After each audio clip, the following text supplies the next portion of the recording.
그들은 제국이 칼에 무너진다고 하지만 때로는 침실 안에서 썩어 문드러진다고 해요. 기원 후 38년 로마의 권력이 절정에 달했을 때 젊은 신부가 팔라티노 궁전의 대리석 문턱을 넘었어요. 그녀의 이름은 발레리아 메소리나, 겨우 15살이었고 클라우디우스 황제와 결혼하게 됐어요.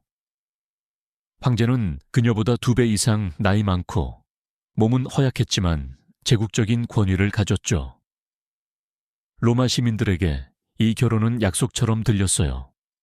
고귀한 혈통에 비옥한 황후, 덕을 상징하고 후사를 낳아 왕조를 안정시킬 소녀로요. 칼리굴라의 광기가 아직 왕조를 괴롭히는 상황이었거든요.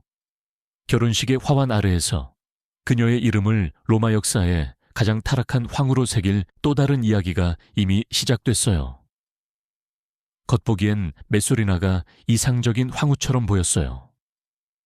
고대 역사가들은 로마가 사랑한 미모를 묘사해요. 창백한 피부, 금발머리, 그리고 평범한 도시 여성들과 구별되는 고귀한 귀족적인 이목구비요. 그녀는 초기 의무를 완벽하게 수행했어요.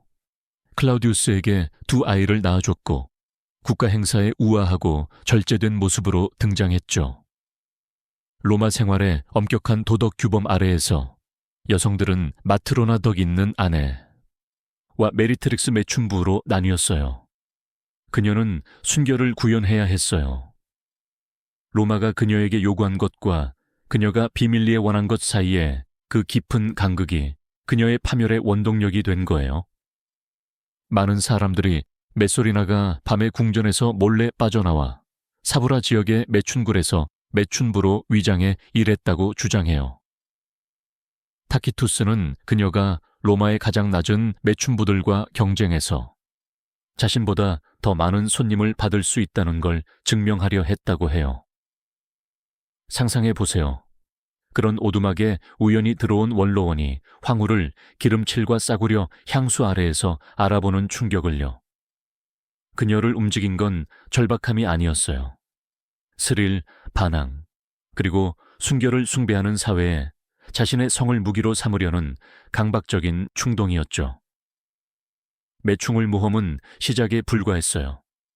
궁전 안에서 그녀는 클라우디우스의 궁정을 추잡함의 극장으로 바꿔놨어요. 상상해 보세요. 비단으로 덮인 소파, 황금 접시에 쌓인 구운 족제비와 꿀에 절인 무화과, 보석잔에 넘치는 포도주. 원로원들은 불안한 침묵 속에 누워있고 메소리나는 품이 있는 주인이 아니라 의식의 지휘자처럼 군림했어요. 그녀는 투기장에서 막 나온 검투사들, 먼 지방의 포로들, 심지어 귀족의 아들딸들까지 불러 모아 모욕적인 오락으로 즐겼어요. 한 소문에 따르면 그녀는 로마의 유명 매춘부 신라와 대결을 벌여 전문가보다 더 오래 버틸 수 있다고 내기했대요. 새벽에 신라는 25명의 남자를 상대한 후 쓰러졌어요. 메소리나는 30명을 넘겼어요. 그녀의 승리는 박수가 아니라 공포에 찬 침묵으로 맞이됐죠. 왜 그랬을까요? 끝없는 욕망이었을까? 아니면 더 차가운 무언가? 엘리트들을 수치로 통제하는 계산된 방법이었을 거예요. 그녀의 표적은 모든 계층에 퍼졌어요. 장군들은 복종당하고 귀족 여성들은 모욕적인 행위로 협박당했어요. 원로원의 아들들은 그녀의 광란에 끌려갔죠.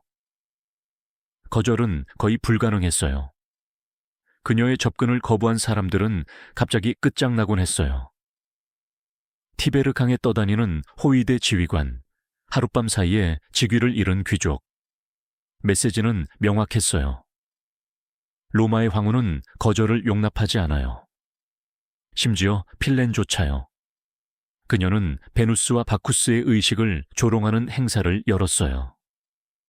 먼저 사제 로브를 걸치고 그 다음 찢어버리며 참가자들에게 신들의 이름으로 추잡한 의식을 행하게 했죠. 로마에서 종교는 제국의 접착제였어요. 시민을 시민과 도시를 도시와 묶는 거요. 그것을 타락시킴으로써 그녀는 궁전에서 자신만이 진짜 신이라고 암시했어요. 사랑의 여신이 아니라 지배의 여신으로요. 로마 가정 안에 감정적 파괴를 상상해 보세요. 공개적으로 모욕당한 원로원의 아내가 침묵 속에 집으로 돌아오고 아버지의 별장에서 끌려간 딸이 며칠 후 눈을 마주치지 못한 채 돌아오는 거요. 클라우디우스 자신은 약하고 단순하다고 묘사되곤 하지만 그녀의 과잉을 막지 못했거나 막으려 하지 않았어요.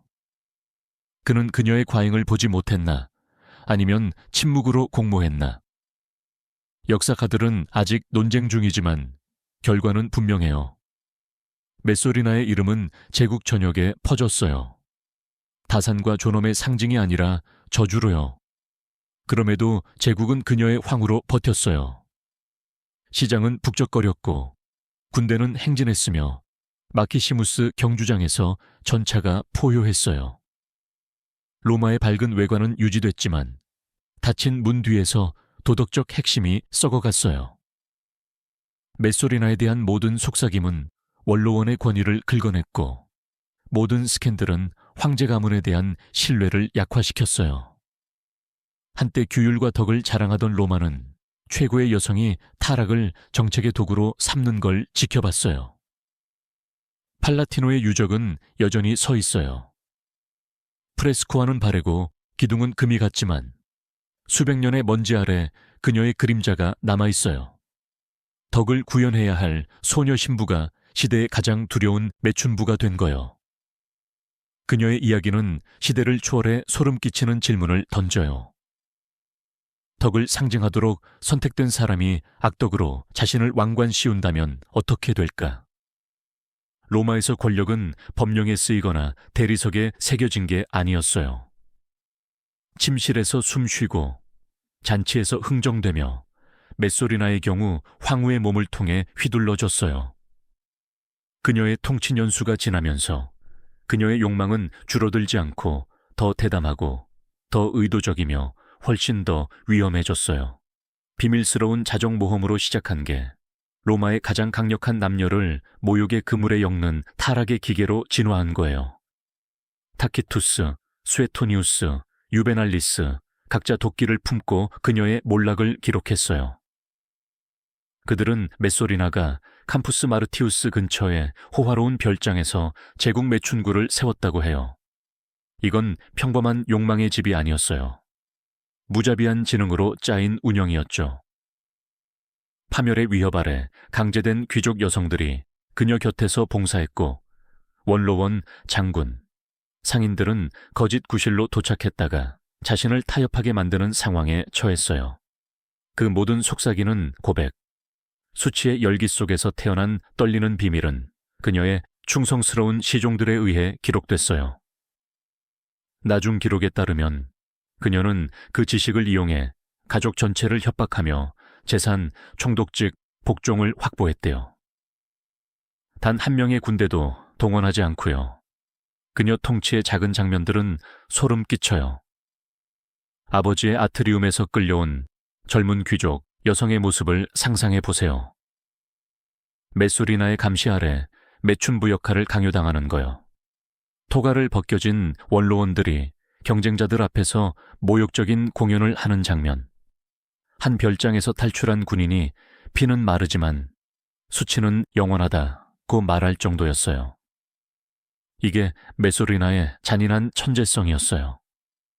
성적 모욕이 칼보다 남자를 더 완전히 부술 수 있다는 걸 그녀는 깨달았죠. 그녀의 잔인함은 스펙터클과 함께 행진했어요. 기원 후 42년 초, 그녀의 모임은 악명 높았어요. 베누스나 바쿠스 축제로 위장한 행사는 장엄하게 신에게 향하는 향연기로 시작하다가 지배 계급이 감히 고백하지 못할 행위를 공연하는 무대 오르기로 미끄러졌어요. 메소리나는 지휘자처럼 전체 장면을 이끌었어요. 원로원들은 적들과 짝지어졌고 장군들은 기괴한 대결에 강요됐으며 귀족 아내들은 엘리트들의 포효하는 원 앞에 드러났어요. 거절은 재앙을, 순종은 파멸을 의미했어요. 모두가 충성심이 아니라 공유된 숨막히는 수치로 묶여 떠났어요. 가장 충격적인 기록은 공개적 공연보다는 그녀의 경쟁 욕구에 초점을 맞춰요. 그녀는 섹스를 검투사의 스포츠처럼 대했어요. 가장 악명 높은 대결, 로마의 유명 매춘부 신라와의 지구력 시합은 수도를 충격에 빠뜨렸어요.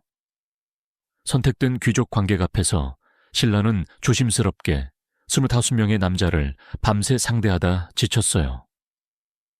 메소리나는 멈추지 않았어요. 30명을 넘기고 자원자가 남지 않을 때까지 계속했죠. 새벽에 그녀는 이겼고 그 승리로 로마의 존엄을 산산조각냈어요. 클라우디우스의 아내인 로마 황후가 자신을 스펙터클로 만들었고 타락을 치욕이 아니라 승리로 군림한 거예요. 왜 그랬을까요? 특권 속에서 자라 미모로 사랑받고 황후로 추대된 여자가 왜 타락을 최고의 쾌락으로 삼았을까? 역사가들은 대답을 찾으려 해요. 어떤 이는 끝없는 욕정이라고 하고 다른 이는 권력 욕구라고 해요. 어떤 이는 어린 나이에 어색한 나이 많은 남편과 결혼한 트라우마라고 보죠. 어쩌면 진실은 더 단순하고 소름 끼쳐요. 공공 역할이 순결을 요구할수록 그것을 배반하는 게 더 짜릿했기 때문일 거예요. 그녀의 욕망 제국은 결과를 낳았어요. 이미 약해진 원로원은 협박으로 얼어붙었고 총독들은 능력이 아니라 침묵으로 뽑혔으며 장군들은 명예가 아니라 폭로 공포로 충성했어요. 로마의 정책은 그녀의 보이지 않는 손 아래 뒤틀렸어요. 외국 사절들은 원로원들이 억눌리고 산만하고 거의 부서진 듯한 이상한 협상을 속삭였어요. 제국의 지도부가 한 여자의 집착에 삼켜지고 있었어요. 타락은 적을 낳아요. 오랫동안 황제의 과잉을 참아온 군인들이 중얼거리기 시작했어요. 동료들이 메소리나의 별장에 소환되어 손님들 앞에서 존엄을 빼앗긴다는 소문이 퍼지면서 충성심이 헤어졌죠. 전쟁으로 단련된 남자들에게 모욕은 죽음보다 나빴어요. 막사하는 다른 곳에선 반역으로 끝날 속삭임과 저주로 가득 찼어요. 그녀의 편집증이 부풀었어요. 경비가 강화되고 처벌이 더 가혹해졌어요. 스펙터클은 반란을 목졸라 죽이려는 듯 더 잔인해졌어요. 각 행위는 그녀의 욕망 왕국의 취약한 외관에 새로운 균열을 냈어요. 로마는 불, 전염병, 침략을 견뎠어요. 모욕으로 통치하는 황후를 견딜 수 있을까? 기원 후 48년, 역사학자들을 여전히 놀라게 하는 대담한 행위로 파국이 왔어요. 클라우디우스가 오스티아에 있을 때 메소리나는 결혼식을 올렸어요. 비밀 연인이나 사적 맹세가 아니라 가이우스 사리투스 원로원과의 완전한 로마 결혼식이요. 사제들이 참석하고 증인들이 서명하고 계약이 봉인됐어요. 로마가 요구하는 모든 의식이 그녀의 결합을 합법화했어요. 법적으로 그녀는 이제 클라우디우스의 황후이자 아내 타이틀을 유지하면서 사리투스의 아내가 됐어요. 이건 단순한 스캔들이 아니었어요. 공개적인 반란이었죠. 그녀는 그림자에서 벗어나 대낮으로 나섰어요. 욕망이 반역으로 변한 거예요. 그녀를 그런 광기에 몰아넣은 게 뭐였을까? 클라우디우스가 굴복할 거라 믿었나? 원로원이 양보할 거라 봤나? 로마가 황후의 두 남편을 받아들일 거라 생각했나? 아니면 파괴가 확실할 때까지 에스컬레이션 하려는 강박이었나? 동기가 뭐든 그 행위는 치명적이었어요. 충성스러운 자유민이 클라우디우스에게 달려가 알렸어요. 처음엔 그는 웃었어요. 터무니없는 소문이라고요. 증거가 쌓이면서 웃음이 분노로 바뀌었어요. 조롱당하고 왕홀당한 황제가 움직였어요. 클라우디우스는 병사들을 대동하고 로마로 돌아왔어요. 메소리나는 자신이 악덕의 여신처럼 통치했던 궁전 정원에서 발견됐어요. 고대 작가들은 그녀의 마지막 순간을 차가운 명확함으로 묘사해요. 그녀는 애원하고 아이들을 인질로 내밀었어요. 자비가 오지 않자 자살을 시도하다 실패했어요. 병사가 칼을 찔렀어요. 로마를 수치로 노예로 만든 황후는 웅장함이 아니라 공포와 피 속에서 죽었어요. 그녀의 처벌은 죽음으로 끝나지 않았어요. 클라우디우스는 그녀의 동상을 무너뜨리고 이름을 지우며 기억을 영원한 망각으로 정죄했어요. 다만 메모리아였어요. 하지만 로마는 결코 잊지 않았어요. 묻으려 할수록 그녀의 전설은 더 커졌어요. 오늘날 팔라티노 유적에 서보세요. 침묵이 무겁게 느껴져요. 방문객들은 모자이크를 감상하지만 돌들은 더 어두운 무언가를 속삭여요. 매충을, 반란, 협박, 금지된 결혼. 메소리나의 이야기는 로마가 전해지길 바랐기 때문이 아니라 침묵시킬 수 없었기 때문에 지속돼요. 결국 그녀의 유산은 수세기를 가로지르는 경고예요. 제국은 침략에만 무너지지 않아요. 자신의 벽 안에서 발효되는 타락으로 무너질 수 있어요. 그녀는 욕망이 강철만큼 파괴적일 수 있음을 증명했어요. 수치가 사슬보다 더 단단히 묶을 수 있음을 보여줬어요. 역사는 그녀의 장을 닫으며 그녀의 삶만큼 잔인한 진실로 마무리돼요. 로마의 가장 위험한 무기는 칼이 아니었어요.